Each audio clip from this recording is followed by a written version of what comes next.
Personnage salarié du drame qui se joue à lui-même, cette comédie, les uns par-dessus les autres, infestant la scène de leurs répliques, imposée par une logique puante, esclave en décomposition, enchaînée et gluante, poissant la langue.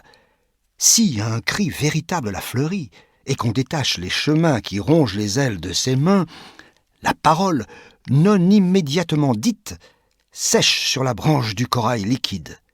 et tarit le lait dans la mamelle des aurores boréales, couvant dans leur nid les petits arcs-en-ciel,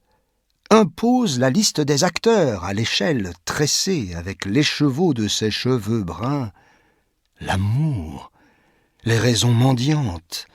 la main brandissant un fleuve tenu par le milieu et flambant à chaque bout,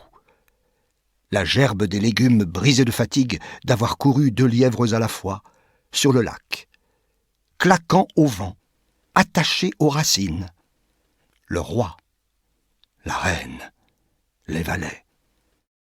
les numéros perdants de toutes les loteries nationales, les hommes de peine et les filles de joie, des grosses écrevisses, traînant dans les plus mauvais lieux, Ophélie riant comme une folle, 6 paires de rideaux en guipure,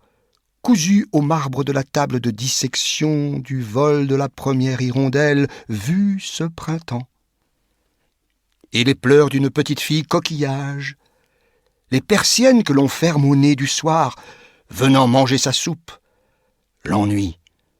l'ennui, l'ennui, le terrible ennui.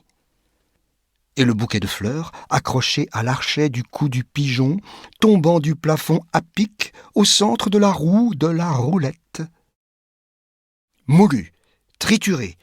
poussière, écrasé dans le verre,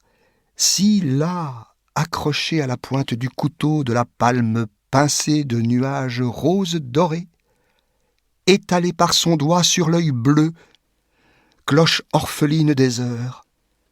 tendant sa main au caprice de l'aumône distrait.